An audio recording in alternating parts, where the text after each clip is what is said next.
Hi guys, and welcome to the Stephen King Sematary Club.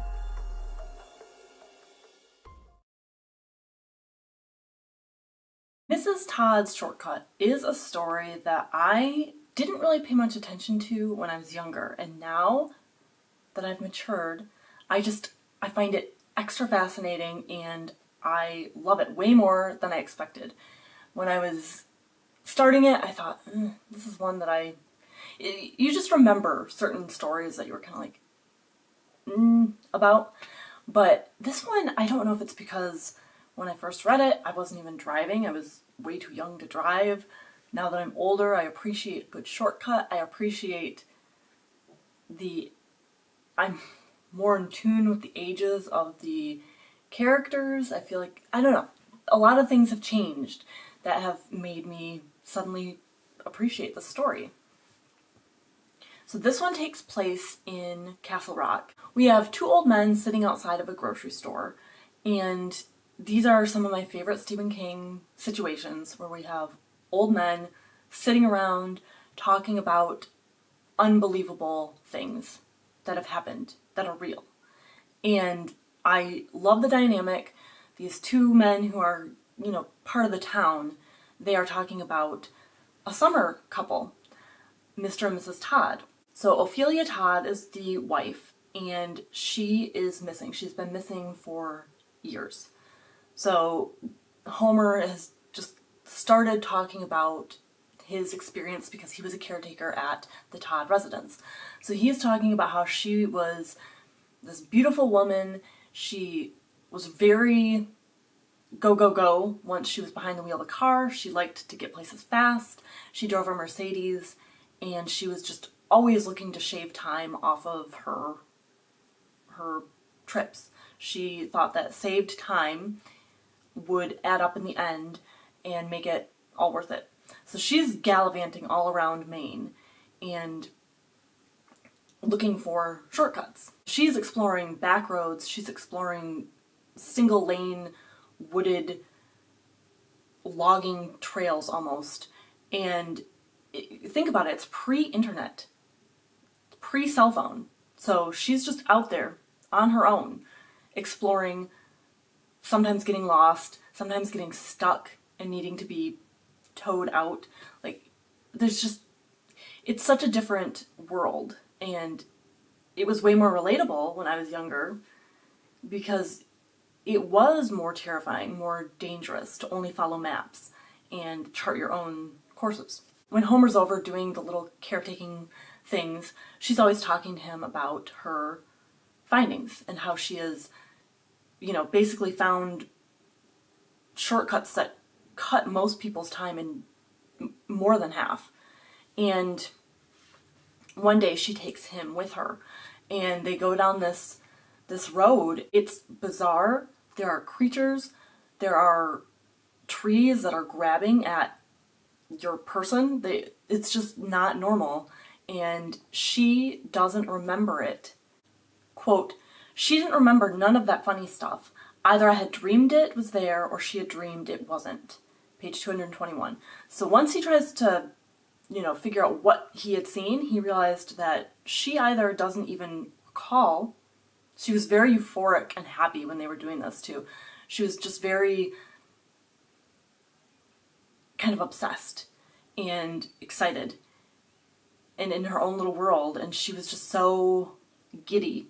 And she's progressively getting younger as well. So she finds a whole bunch of shortcuts, and eventually she manages to get to Bangor from Castle Rock in 67 miles. Which 79 is tops as the crow flies. So you're thinking, how does that make sense? Quote, fold the map and see how many miles it is then, Homer. It can be a little less than a straight line if you fold it a little, or it can be a lot less if you fold it a lot. Page 225. So basically she's manipulating space and time, and she's making folds in the earth. It's a very interesting concept, and something that I don't know if it was too I don't know, it's so much more interesting to me now. And the idea that, yeah, if you could, maybe because when you're a kid you have infinite time, or that's what it feels like, and as an adult you're realizing I don't have so much time as I thought I did.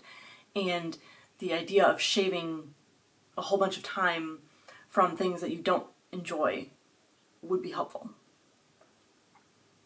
So there's one evening where she calls Homer and she says, "Hey, I'm coming from Bangor and the house is locked. I forgot my key, or I don't have my key, something. Could you unlock the house for me and get it?" Those birds are freaking out. And get it ready. So he thinks he's got time. He ends the phone call. He has time to make a sandwich and just kind of chill out before he goes to the house to unlock it.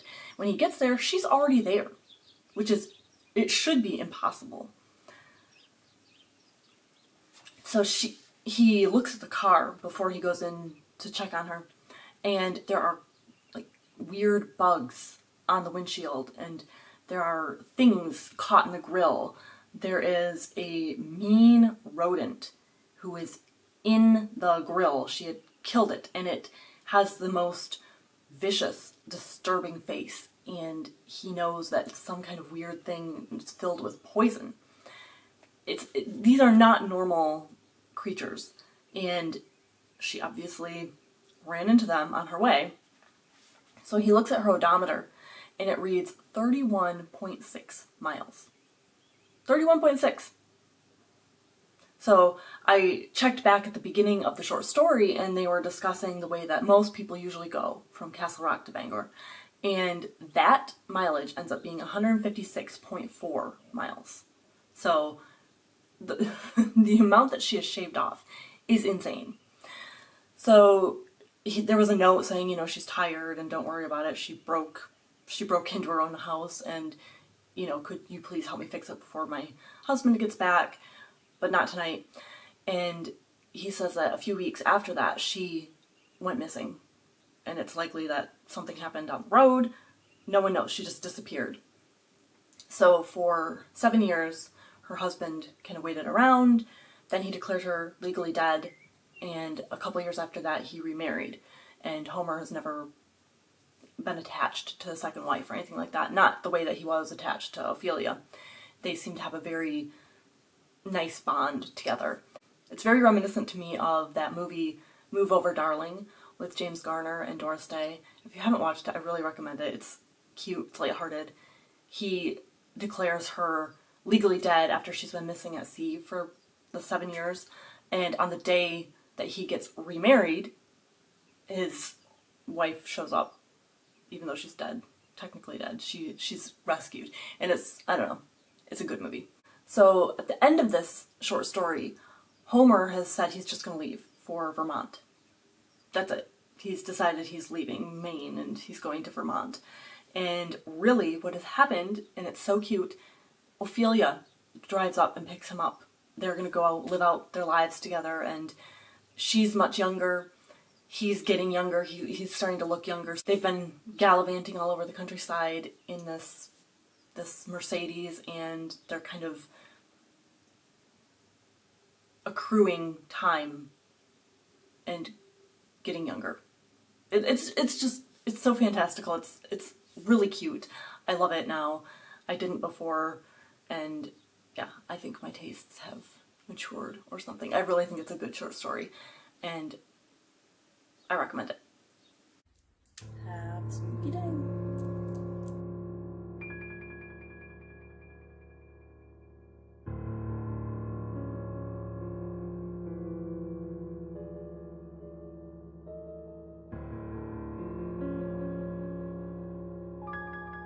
It kind of also reminds me of like when ghosts get to be together forever.